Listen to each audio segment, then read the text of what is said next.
Okay, guys, welcome to section 2.2, where we are going to further explore phonology and these concepts of phonemes. So, these phonemic sounds we've been discussing. So far, we've discussed consonants and vowels. We've given you a brief introduction to those. Section 2.2 is going to talk about consonants, specifically how we make those sounds. So, literally, we're going to go into anatomy at this point and talk about how those sounds are produced. We will do vowels next week in our next lecture. So, earlier in the first lecture of 2.1, I asked you to teach me how to make the sound mmm. Okay, and what we discovered when we were going through that exercise is that not only did my mouth need to be closed, excuse me, I had to direct the air from through my nose rather than my mouth. So remember, I was going, "Rrr," and then we thought, okay, well, what's the air doing? Let me push that air through my nose, and I get mmm. And so we're going to learn more about why, what we do with air, what we do with our mouth while we're making those sounds. And I want to start this discussion by talking about two sounds that we have in English. So we have 44 sounds, right? And so I want to talk about the two consonant sounds, p and b. P as in pig and b as in big. And I want you to think about those two sounds and figure out what's the difference. What makes them different?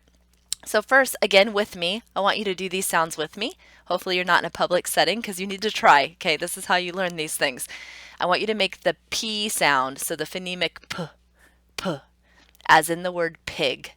P, P, P. Think about what you're doing with your lips. Think about what you're doing with your air. Think about how your throat is engaging in this sound. So while you're making that sound, check all these features. P, P, P, P, P, P, P, P, P. Now I want you to try the other sound, which is the B sound, as in big. So B, B, B, B, B, B, B, B, B. And the reality is, these sounds have a lot in common. They only differ a little bit. They have one difference. And we're going to learn that today. Here's why we want to know these things. This is an exact question I found on a prior Texas exam. And the question is this: your ELL, so your English language learner student, pronounces the word poem as bohm instead of poem. So they say bohm instead of poem. What type of error is this? What type of mistake are they making? Right? We just went through the p and b sounds and we discovered they're actually very similar. So what error is this student making that they're accidentally producing the b sound instead of the p sound? That's what we're going to explore today. Pardon me. So by the end of this lecture, you should be able to answer that question. If you can, I would encourage you to print out this slide when you're accessing the PowerPoint so that you can write down these places that we're going to discuss anatomy-wise with me. And one reason why I want you to write this stuff down, or you can draw a picture of a mouth. I had another class draw their own mouth like this, and it was so terrible it was funny, so you might want to just try to draw one of your own to get a good laugh in.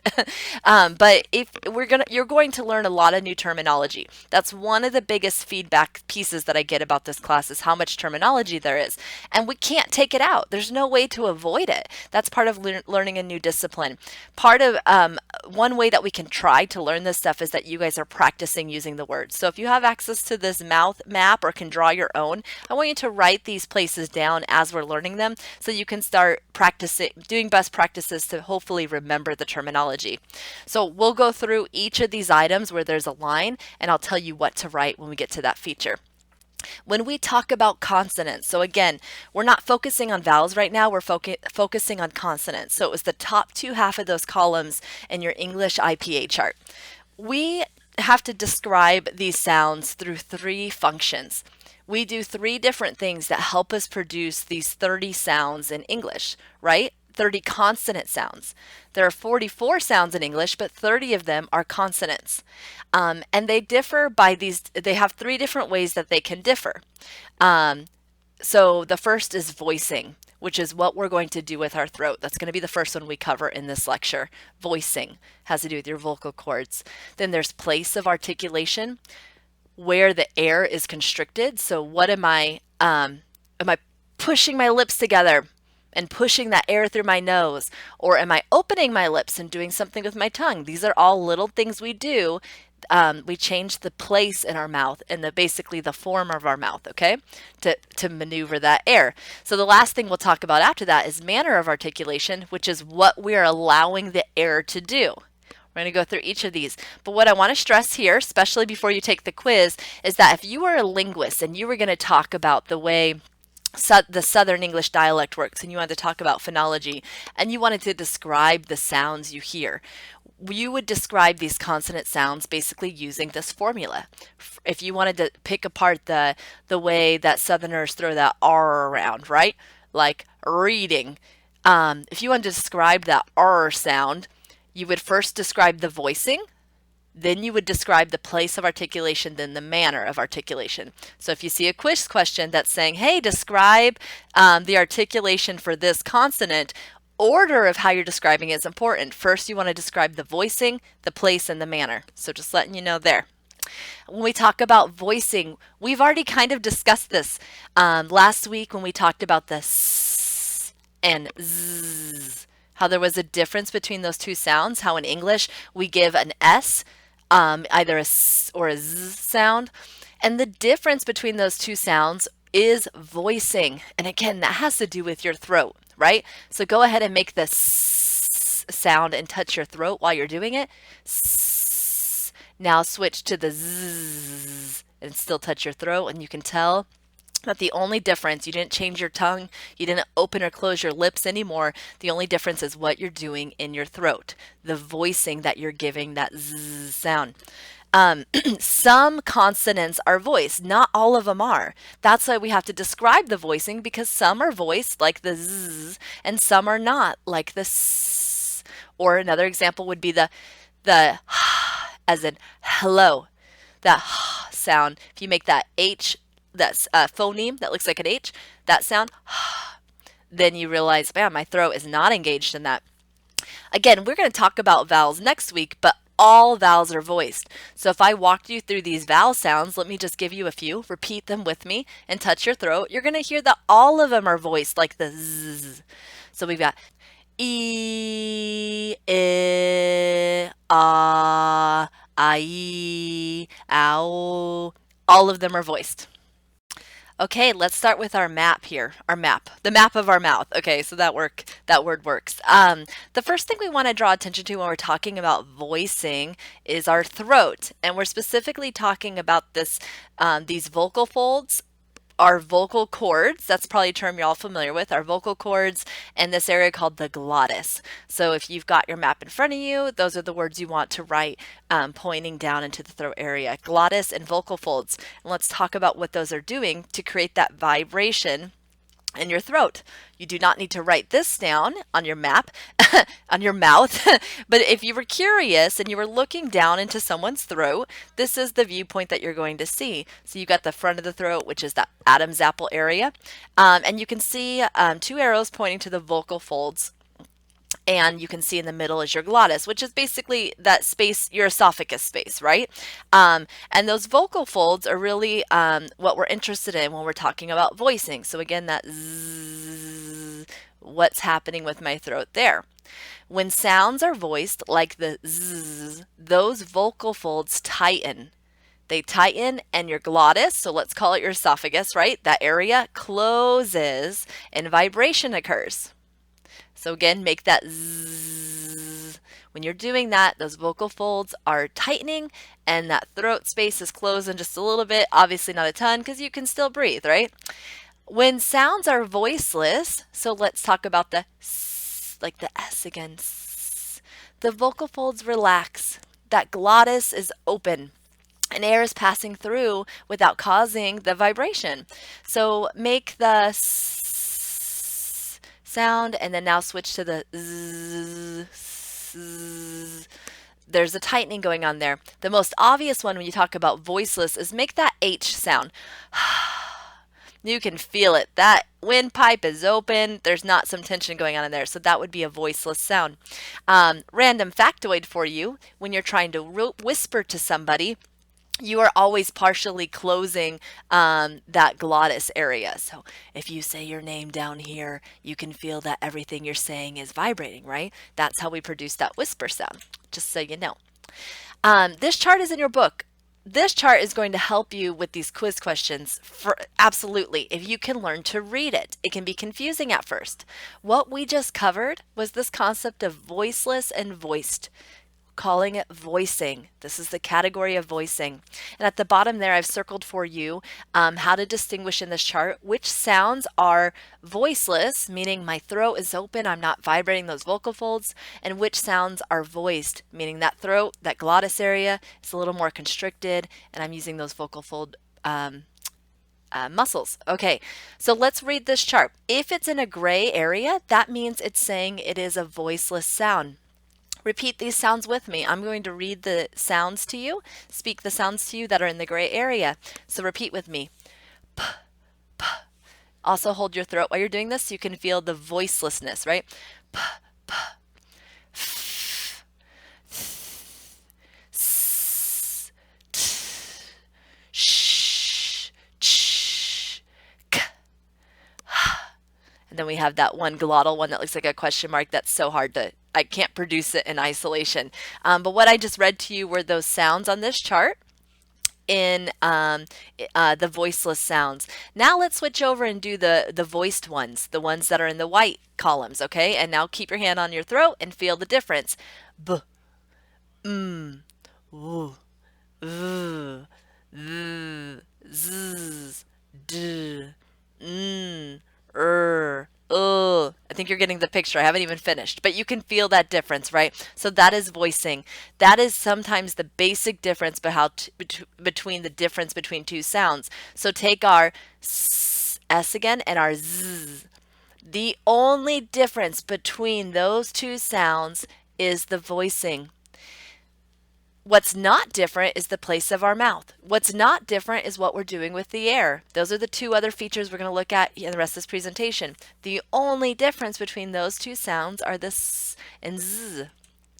And so what you come to realize is really fascinating about sound is that when sounds only have one little difference, which is voicing, somehow they can produce completely different words. So a couple of these things I've already said. All vowels are voiced. Only about half of the consonants are voiced. The following pairs in this chart show how the voicing can change a word's meaning. So let's come back to p and b, p, p. The first two sounds we discussed. This is the difference in whether or not I'm telling you that your baby looks like a pig or looks big, right? So pig, big. The only difference between those two words are that I'm in one hand I'm using a voiced feature and the other hand I'm using a voiceless feature. The onset of those words. T, t. I'm on the second column now. T as in Todd, d as in dude. Okay? The only difference between those two sounds is that one is voiced and one is not voiced. Your tongue, the air, everything else is the same.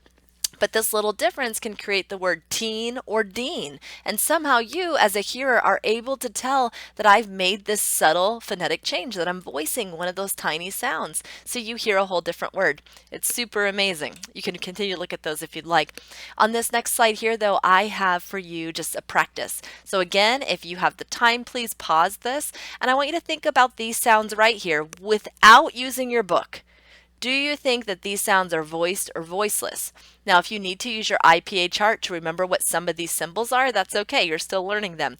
But I don't want you to use that chart that tells you what's voiced or voiceless because I want you to think about it analytically through what you can feel with the range of your own throat. Go ahead and pause this lecture and try it out. When you're ready, hit resume and I have the answers on the next slide. And here are your answers. We've talked about voicing at this point, which is the column or the gray versus the white area. Let's talk about another place that distinguishes how we make these consonant sounds, and that's place of articulation. So what place are we forming our mouth? How are we forming our mouth to make these sounds? And I want to, first start with bilabial. Bilabial. We've got a couple categories to go through. This is where you're going to use your mouth chart, okay? It's for this section. Bilabial, what do you think that word means? Well, if I asked you in class what does bi mean, you would say two, right? Perfect. Bi means two. Labial, you might not know what that means, so let's look at the sounds and see if we can figure it out. There are 4 sounds that are bilabial. P, p, w, w. There's something going on that's very similar, and labial has to do with your lips. We're using our lips. We're putting our lips together to produce these sounds. So when we say bilabial, we mean 2 lips. We are using our lips together to produce this sound. So on your mouth chart there, I want you to draw or write bilabial next to the arrows that are going to the lips. And here I've given you an example of a phoneme that represents a bilabial. So p, p represents one of those bilabial productions. We have labial dental. Okay, so you just learned labial means lips, so labio probably means 1 lip, right? You can piece that together. And then we have the word dental. Well, I know everyone in the class can associate that to mean teeth, right? So this essentially means lip and teeth. Okay, but what does that mean in terms of sounds? There are only 2 sounds in English in this area, so let's make those together and you're going to see what I mean. F, v, f, v. Well, clever enough, your teeth are on your lip. That's what labial dental means. So I want you to go ahead and add that now to your chart. I've got the yellow line is going to the teeth, the top teeth, and the bottom lip. Those are your labial dental productions. I'm going to keep going through this, so pause the video if you need to. We've got interdental. Okay, well, we know dental means teeth. What does inner mean? Inner probably means inside. Let's make these 2 sounds together. And remember, these sounds traditionally are represented by the TH in spelling, right? So we got th as in 3. Such a quiet sound, I don't even know if my mic's picking it up. And then we got th as in there. 3, there. If you notice, my tongue is on the back of my teeth. That is how I'm producing those sounds. So those are interdental. Now my chart's not perfect. For some reason for interdental, there is a line going to the top and bottom teeth. I think the bottom line's supposed to be going to the tongue. So feel free to extend that bottom line to the tongue, and that would better represent interdental, which is that th or th sound where your tongue is on the back of your teeth. Next we have alveolar sounds, which has to do with, it's probably a word you've never heard before. So first let's produce these sounds and see where you think it's happening. Follow me. T, d, s, z, n, okay? What we're noticing, if you're able to do it, and pause it if you haven't realized it yet, but feel free to move on if you know what we're talking about, is that your tongue is on this very soft top part of your mouth right above your teeth. So right where that gum line starts, you have what's called your alveolar ridge. So you just put alveolar, if you want to call it that. So if you go ahead and produce those sounds again, t, d, s, s, you'll notice your tongue is just hitting that ridge right there. And so on your mouth map, go ahead and write alveolar, and you can draw the phoneme t if that's going to help you remember what you're doing. We can make sounds in our mouth by moving a little further back. So your tongue's not quite hitting that ridge. It's microscopically moving back a little bit, enough to change the production of the sound, but not like leaps and bounds. Like you should not be rolling your tongue way back to produce these sounds. So I'm going to look at the s, z, sh, ch. So there's 4 sounds right there on this chart I want to draw attention to. Go ahead and make the s as in snake and z as in zebra. Now sh as in Shelby, ch as in cheese. Okay, let's do those all together. S, z, sh, ch. When you roll to that sh and ch sound, your tongue is moving backwards to produce that. So we know that these are not alveolar sounds because I'm moving it further back than where I was placing it for the s and z sounds. Okay, so that brings us to our mouth map where our palatal area. This is called palatal. So it's behind the alveolar ridge, the alveolar area, and it's this palatal area. I want to point out something while I'm on this topic, which is that I have a lot of students. We talked about the alveolar area with that t, t, t. So what looks like a T or a D. And I have a lot of students say, well, when I make that sound, my tongue is on my palatal. It's further back. Or I hear this one the most. When I make that sound, my tongue is actually interdental. So I'm putting the tongue on the back of my teeth. So a lot of students want to argue about that. And I understand that we all have microscopic differences inside our mouths when we're making these sounds. But the reality is you're not putting your tongue on your teeth, because those who do typically are in speech therapy. So if you make the two other sounds that were alveolar, were the s and z sounds, go ahead and make that s sound by putting the tongue on the back of your teeth. You get thelvy, thally, thu. If we try it with the T and we try to make it interdental, it's like today, tomorrow. And what you find is that you have a lisp. So any of our special education students in here, if you're working with students who have speech needs, and one of those could be a lisp, or you're working in the bilingual classroom and you have students without special needs, but they have some speech impediments, this is what speech therapy focuses on. That students with lisp, what they're doing is they're actually putting their tongue on their teeth rather than on that alveolar ridge. And so it's making that today I went thopping sound, because they're not working on their tongue placement is not where the average speaker would be. So it's super interesting because the science rolls into so many avenues rather than just language teaching. The other thing I want to bring up is we just went over the palatal, right? So that little further back. One of the most interesting things about phonology is that there are sounds in our language in English that don't exist in other languages. And there are sounds in other languages that don't exist in ours. And this is when we talk about accent. This is what we're talking about. So with me right now, I just told you that t, t, t, like Todd, right? You are placing your tongue on that alveolar ridge, right? I don't know if any of you have ever heard an Indian English speaker. So I'm talking about someone from India who maybe also speaks Hindi or Telugu. They do not have the T, t, t, t sound in their language. They just don't have it, not like English does. And so when they go to produce that sound, they actually produce something else that's very close. They use a different sound in their language that's produced in a different part of their mouth. And so what they're doing is they're producing that t, t, t sound by putting their tongue further back into their mouth. So I'm going to say a word using the t, putting my tongue where an English speaker would do that. And I'm going to say table, table. And now I'm going to act as an Indian English speaker who doesn't have the t sound in my language. And I'm going to produce the sound that's closest to it. And I'm going to get this.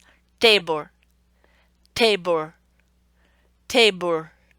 Because what they're doing is they're rolling their tongue further back in their mouth to produce a sound that's from their first language that's very similar to our T. So when we're talking about accent, this is what we're talking about. We're talking about these sound differences and how we produce these different sounds from different regions of our mouth. And it's also funny. You can all now, I bet, say tabor and produce that Indian English accent. It's kind of awesome, right?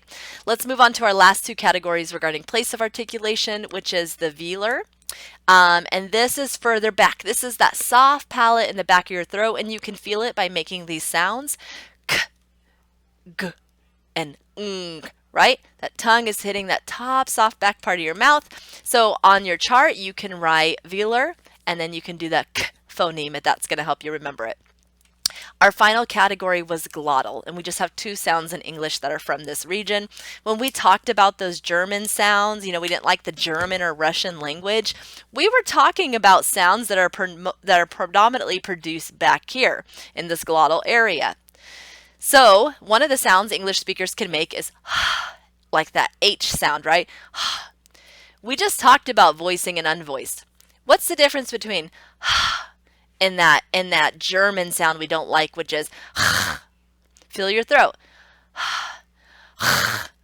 Okay, the only difference between that German sound we don't like and our own sound is voicing, right? So we don't have a lot of glottal sounds in English, but this is where a lot of those sounds that we typically say we don't like or sound harsh from other languages, they're all in the back of the throat. So you've already written glottis and vocal folds on your map, on your mouth map from the beginning. You can also just add the word glottal there if you want, which is referencing the glottis, and then you can write the phoneme there if you'd like as well. So the next several slides I have for you are really just practice. So you can pause this part of the lecture if you'd like. And what I'd like you to do with 1 through 13 that you have on the screen is to talk about place of articulation. I want you to look through each of these items, each of these phonetic sounds, and like the b as in bed, and look at the little mouth map that we have and think about what is the place of articulation for each of these. So go ahead and pause the lecture at this time if you'd like to try that, and then on the next screen are the answers. So here are your answers for those. And of course, if you were using your book, then you could obviously answer them without having to know them. But it's nice to try to do it independently from the book just to see what you remember. So quiz yourself. I've got one more slide for you to practice with. So the other set of consonants, I want you to think about the place of articulation for these. So if you'd like to do that, go ahead and pause this lecture, consider your mouth map and the different terms we've learned, and figure out where you think the place of articulation is for each of these consonants. Go ahead and pause the lecture, and on the next slide are the answers. And here are your answers. Okay, again, the answers are in the book. This is just for you to start quizzing yourself and learning this terminology.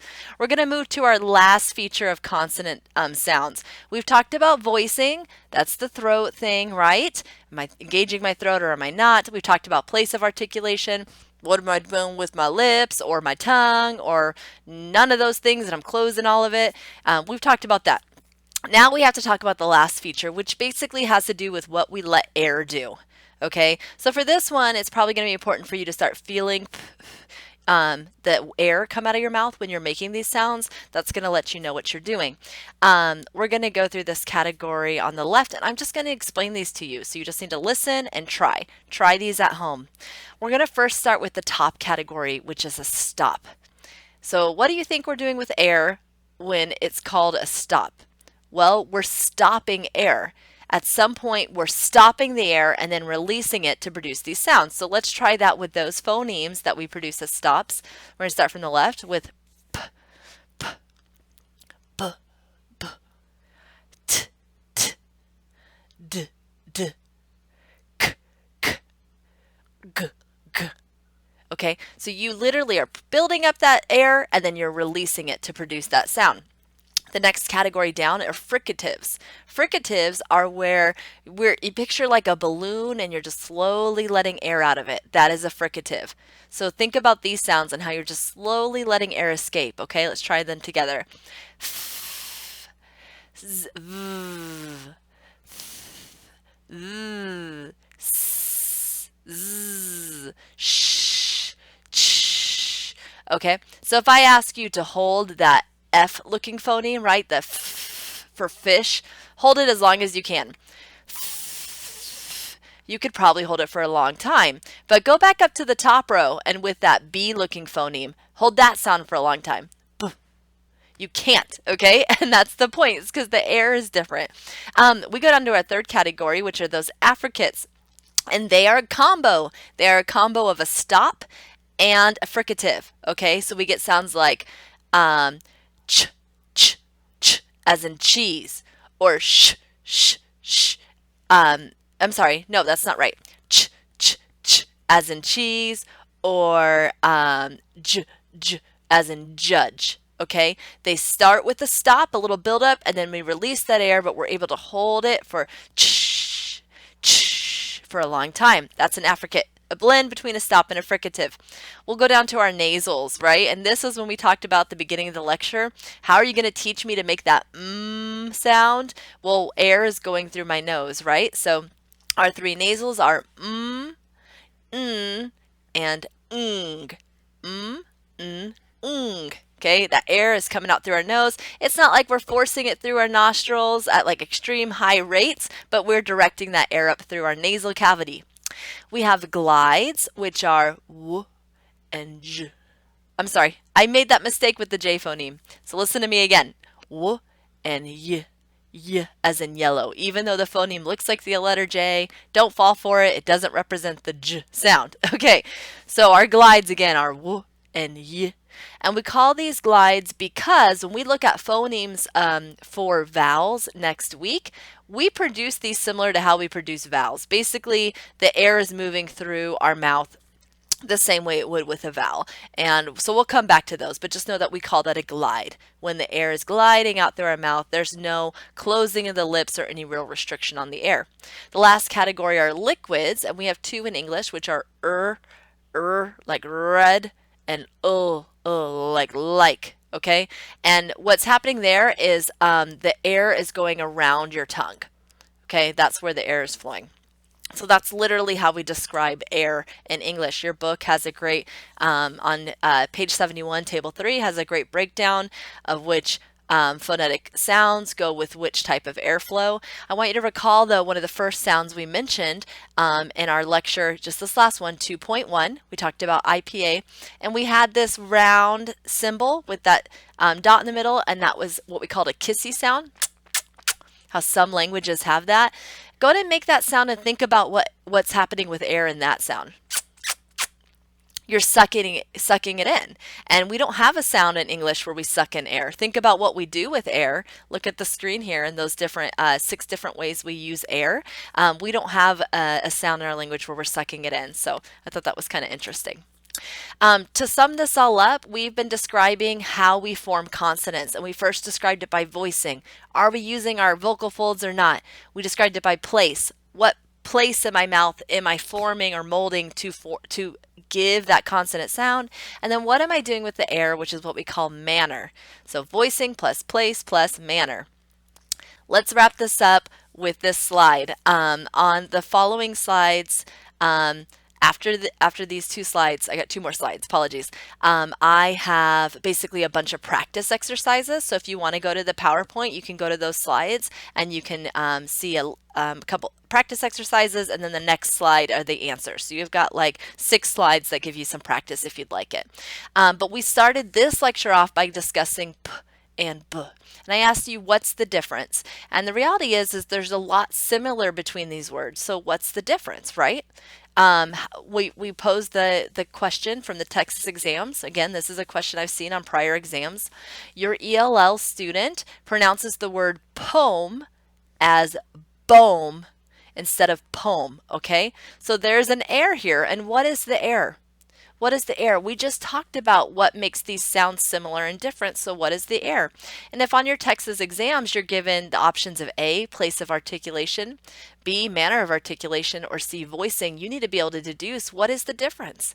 Now you have features built in you to figure that out. Feel the air. Think about where your lips are. Think about what's going on with your throat. You can figure this out if you know the basic idea of those 3 categories. And if you don't know, I can take you to this slide, and there I have the p and b highlighted for you, and look at the difference. There's only one. They're both bilabial, so we know that's not the difference. They're both stops, so that's not the difference. The difference is in voicing. So again, when we're asking our student, when we're finding out that our student says boom instead of poem, this is an error in voicing. This is an error in not being able to engage or in engaging that vocal cords on a phoneme that they shouldn't be, right? So that's the level of knowledge you need to have about this area in case that you see questions like that in those Texas exams. That essentially wraps up this lecture on 2.2. So we'll pick up next week with vowel sounds. Again, the rest of the slides in the actual PowerPoint online in the Google Drive have some more practice exercises for you. I'll see you guys next week. Bye.